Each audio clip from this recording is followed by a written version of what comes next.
Vamos comentar um livro feito por Boin Ra, intitulado As Bourres des Gaspras, traduzido apenas para francês ainda, de livro de Saint-Trétiard, e que nós já lemos algumas vezes, bom livro, e que vamos tentar comentar, resumindo e traduzindo rapidamente.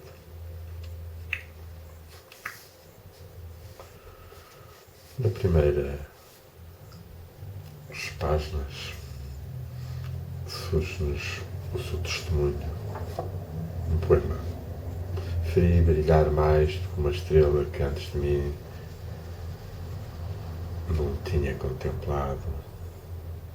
Muito próximo apagava-se, mas o infinito revelava-se muito próximo. Ouvia também sons que muito raramente se percebem. Eu ouvi e entendi a voz do Verbo, tirando as suas intenções do Verbo eterno.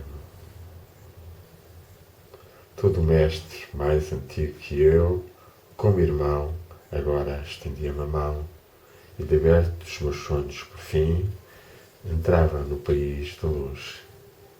É assim que eu recebi a sagração, após longos anos de provas. Os filhos das mais altas forças conduzindo o seu irmão à luz. Afogado nesta luz, tal como uma gota no mar imenso, do que eu fui outrora já nada subsiste. Está vazio. Encontrei o que poucos encontraram. Vi o que poucos seres viram. Eu vi na roupa terrestre a vinda do meu reino eterno. Portanto, contudo, se eu frustrasse a terra do amor profundo que o meu coração enche, a minha alma teria que imediatamente fugir às regiões da luz. E é, pois, por este seu amor que nos transmitiu, tanto no primeiro capítulo que nos diz o saber several e a manifestação da vida.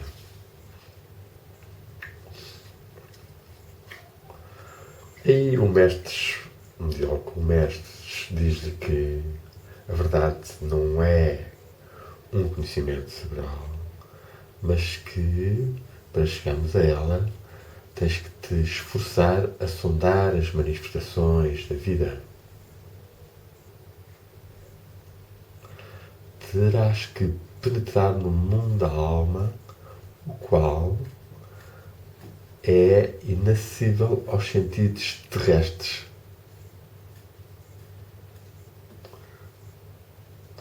A sabedoria só é sabida por aquele que viveu em si mesmo as manifestações dessa sabedoria, que as pode reviver mesmo quando quer. A filosofia e a especulação filosófica, que nasceu, de certa forma, no Oriente, em muitos casos entrava às forças espirituais de permitirem ao ser humano fazer experiências no domínio psicoespiritual das manifestações da vida profunda. Ou seja, não são os resultados dos pensamentos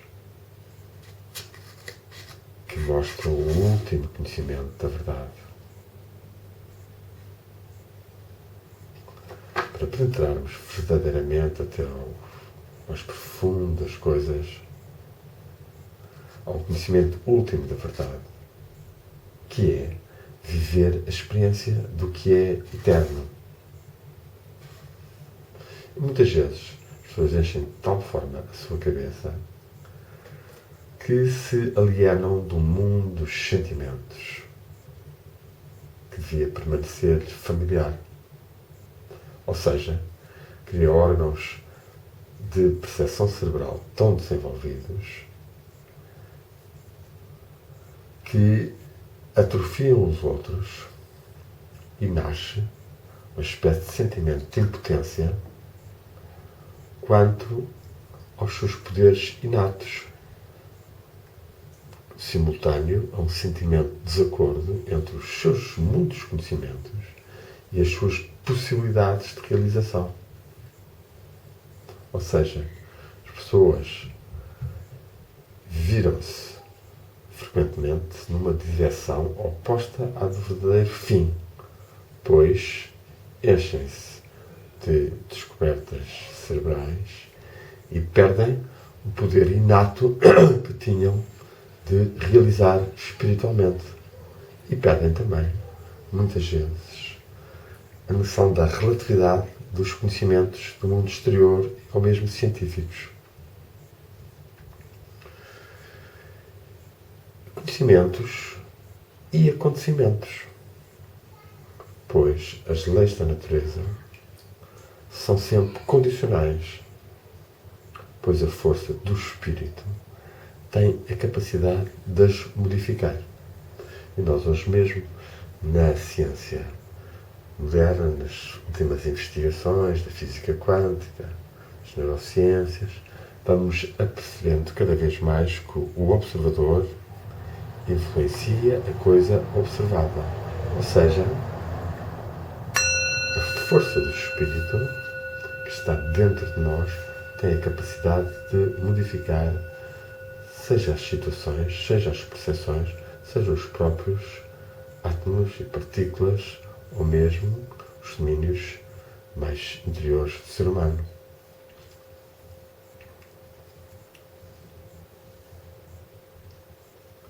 Ora, o objetivo principal é chegarmos a uma experiência viva do Espírito eterno. E, para isto,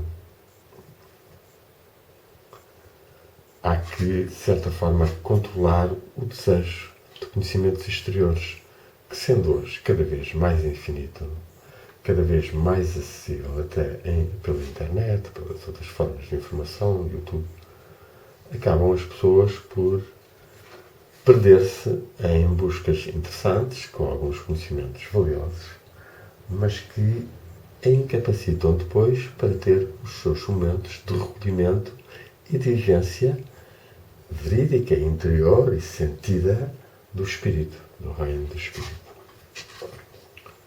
Passemos para o segundo capítulo, que se intitula A Luz e a Obscuridade.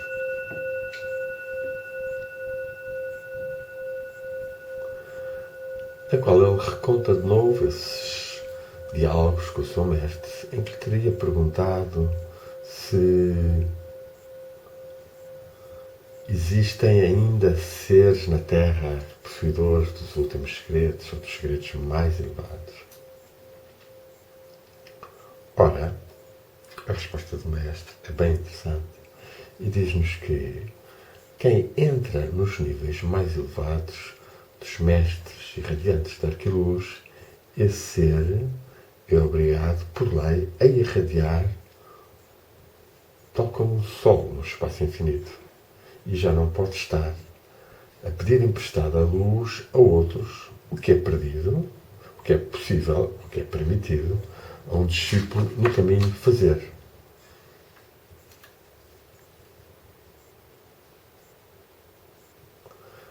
Esse ser, esse mestre mais elevado, que poucos há na Terra, tem acesso a um poder infinito, um poder divino, pois a sua alma tornou-se um reino na eternidade.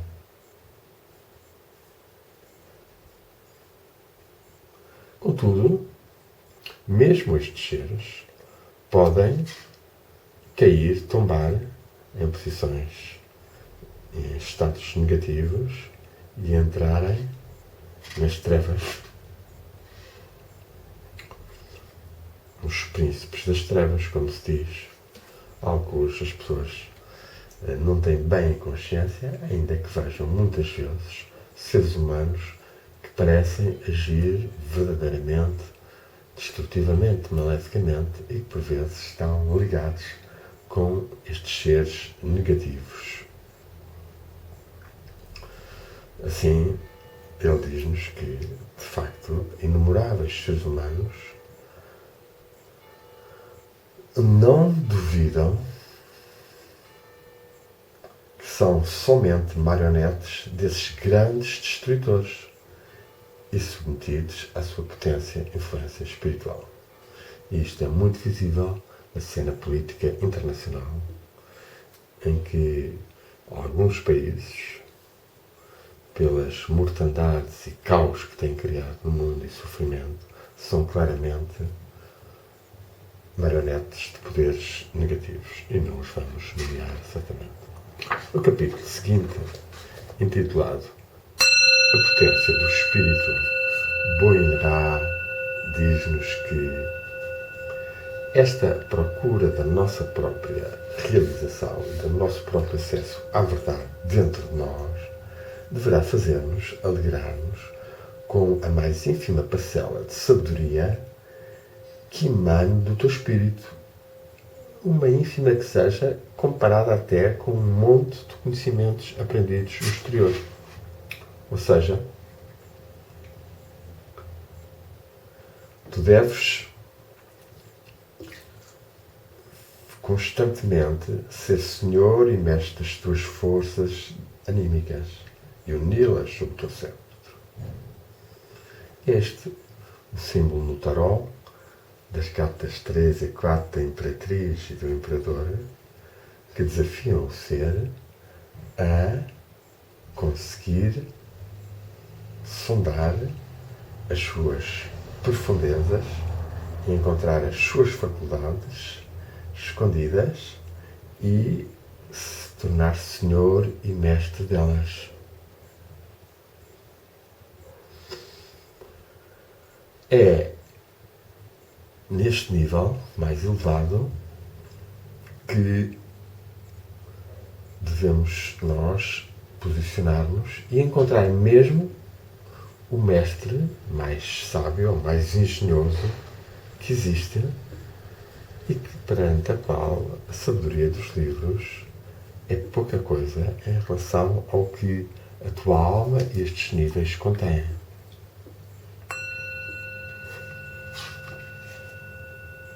Capítulo seguinte, a joia do coração.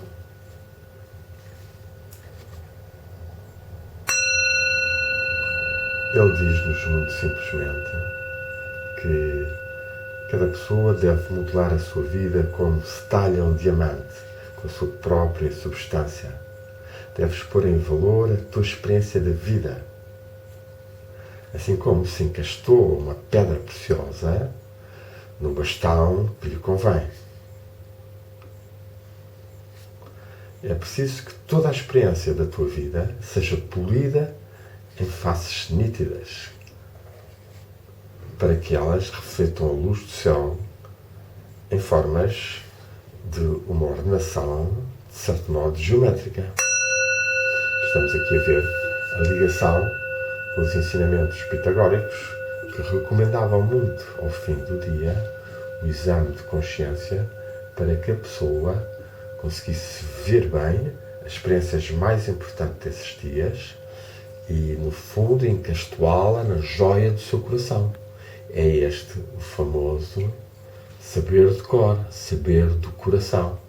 E é também este saber, acumulado dentro de nós e que se torna mais causal, mais causador do que nós fazemos, que nós podemos pensar que um dia teremos e levaremos connosco para o além, algo que foi consignado na famosa pesagem do coração, na tradição egípcia antiga, pela qual era comparada o peso da alma com o peso das penas e o seu maior ou menor afastamento da verdade. É para esta talhar a nossa vida talhar o nosso corpo espiritual, como disse até Fernando Pessoa, para que ele possa refletir a luz que nós somos chamados e por uma tarefa digna de ser considerada uma obra que é dada ao infinito, à divindade. Ou seja, nós oferecemos como um anel nossa vida neste dia e no dia de ontem, no dia da manhã, conseguiu ser talhada, conseguiu ser modelada de forma a que o cristal do espírito reluz através das faces polidas da nossa experiência. É este o sentido das provações e testes que as pessoas são submetidas, em geral, nas suas atividades da energia sexual e amorosa e na sua energia voluntariosa e ambiciosa, e que nos permitem crer se nós estivermos mais na verdade ou não. E, portanto, é nesta facetagem, neste talhamento do cristal ou joia do coração que nós brilhamos, de certa forma, perenemente, eternamente, na luz da eternidade. Capítulo seguinte, a metamorfose.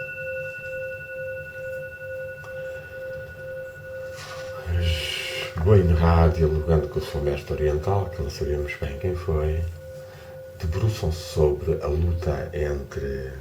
luta da força, no fundo, na carta do Tarot, ou a luta de São Jorge, infelizmente há poucos anos retirado do panteão dos santos católicos, mas que é claramente um psicomorfismo, um arquétipo que está dentro de todos nós. Nós temos que saber lutar, enfrentar o animal, a besta que existe dentro de nós, o dragão. Ora, o que nós devemos compreender melhor é que não há tanto que lutar frontalmente com ela, mas há que ser bom para ela, saber controlá-la pelo bem e não numa luta feroz de cortar e tornar a nascer a força do dragão, mas há que domesticar a figura. No tarot isso está muito bem expresso. A jovem, num pormenor até pouco conhecido pelas pessoas, mas que está marcado no tarot de Massalha, com uma espécie de proteção no seu antebraço, onde o animal mordeu, o leão, é agora controlado. Ela consegue abrir ou fechar a porta destas energias dentro dela e na sua relação com o exterior. E assim, o animal morre enquanto que animal feroz ou besta, e pela nossa vitória ele é como que desligado e morto de nós e passamos a estar ligados com uma espécie de armada. E aqui remetemos de novo para outro arquétipo misterioso, mas muito cultuado pelas pessoas, que é São Miguel e o dragão, de novo, a luta de São Miguel com o dragão. E São Miguel que nos faz ligar então aos espíritos celestiais, seja o anjo, arcanjo ou qualquer outro dos nomes, pois se Micael era o anjo mais próximo da divindade e o chefe das armadas celestes, certamente não poderia ser um mero arcanjo, mas teríamos que classificá-lo num nível superior. Isto é apenas para dizer, tanto mais que tenho uma página no Facebook que se intitula Anjo, Arcanjo de Portugal e Deus, e que, com as minhas limitações de visão e de harmonia e de realização, vou tentando ainda assim partilhar o que me vai chegando ou que eu vou compreendendo. Existe neste campo, muita confusão, muito livro com hierarquias e nomes de anjos para cada dia, do ano, e cada pessoa pode ter ligação com esse. Muitas vezes são querubins ou serafins, uma invenção dos séculos XVIII e XIX sem qualquer fundamentação. A experiência do anjo interior, ou dos níveis superiores dos arcanjos e os que possam estar acima, são aspectos e vivências muito profundas e subtis que as pessoas têm apenas de quando em quando vislumbres. Mas eu referi aqui este aspecto de que quando nós conseguimos vencer o dragão em nós, quando ele morre em nós, então nós estamos como que ao nível de um exército ou de uma milícia de seres celestiais invencíveis nos vários aspectos de ações físicas e psíquicas, pelas quais o Espírito da Eternidade, o Espírito Divino, começa a falar mais em nós, já que o dragão não tinge com as suas forças egóicas ou as suas forças instintivas animais desequilibradas a formulação que nós possamos fazer do que nós vamos vendo e captando nas visões mudas que recebemos dos mundos espirituais e que, mesmo os discípulos no caminho, recebem volta e meia e devem ter então a clara humildade de saberem compararem-nas com o que foi dito por outros ou pelos mestres mais elevados e perceberem se há egoísmos, se há egrégoras de grupos ou de medos de épocas, como nós vemos hoje em dia em tantas revelações de grupos que se intitulam Cryon ou Pleiades ou isto ou aquilo e que muitas vezes estão atolhados de falsas profecias e de ensinamentos que, na maior parte dos casos, provêm das próprias pessoas, ou que seja do inconsciente coletivo que lhes chegam, sem que não seja possível que volta e meia recebam alguns desses seres em momentos de maior harmonia e menor ego na sua vida, alguns tipo de sinais, ou consigam abrir algumas das portas dos mundos da alma, que, como sabemos, têm múltiplos níveis.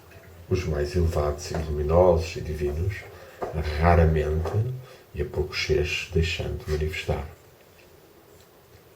Há, portanto,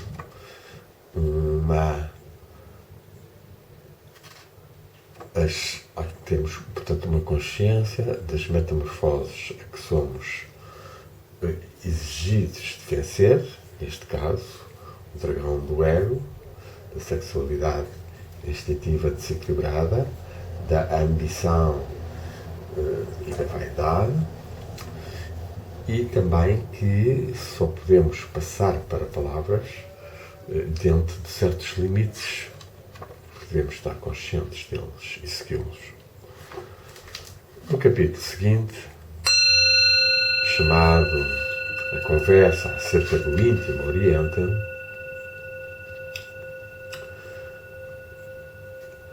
Boinrá diz-nos que procurai em vós mesmos o íntimo Oriente.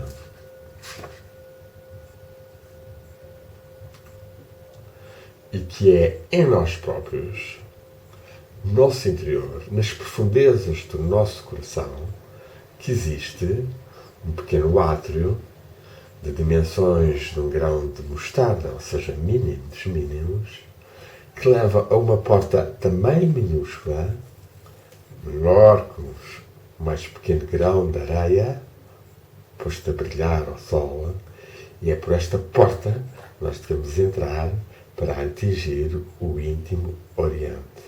E então, sim, quem entrar consegue encontrar na Índia de todas as Índias, na montanha de todas as montanhas, no Himavat, no Paradisa, pode começar a ver, descobrir diante de si esse nível interno, o reino do Espírito. E é lá que ele encontrará o seu guia, que lhe perguntará pelo seu nome. E é só quem sabe mesmo o seu nome, ou seja, quem já conhece a sua vibração pura de Espírito, Filho de Deus, irradiante e vibrante, como música de esferas, como música de verdade, como som puro,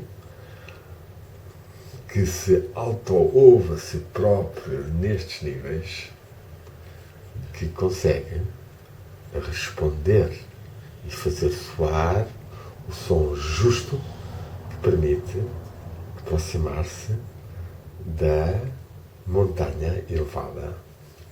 Certamente que, embora por vezes já tenha tido pequenas entradas ou pequenas vislumbres neste reino, a subida ao mais alto da montanha, consciente e vivenciada, não me foi facultada, pelo que não posso exatamente traduzir o que Boinha tenta transmitir em relação à realização do nosso próprio nome. Mas que sabemos que mais do que uma tradição é fundamental. E a busca da palavra, ou como Erasmo dizia, do cerne primordial, ou da palavra perdida, como alguns grupos Rosa Cruzes e maçónicos fizeram, e que Fernando Pessoa trabalhou muito, são, de facto, desafios grandes a todo o ser que está no caminho e que quer avançar mais.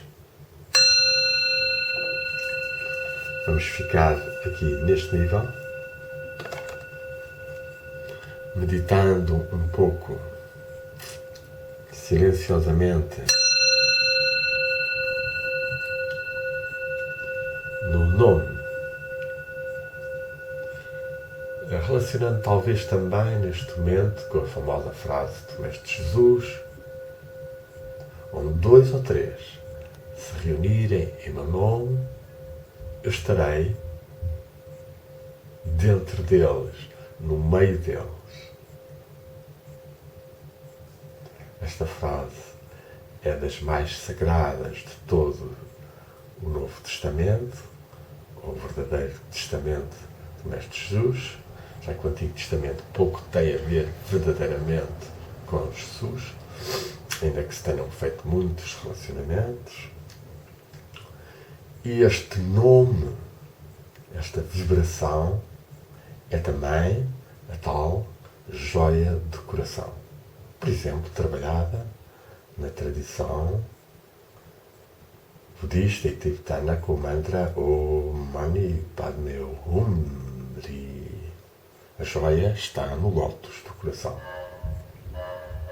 Depois, para estarmos mais conscientes do estado do nosso coração como um estado de amor e em que ressoa o nosso nome primordial pela plenitude da nossa vida e da nossa aspiração à divindade e à comunhão com os mestres, vamos terminar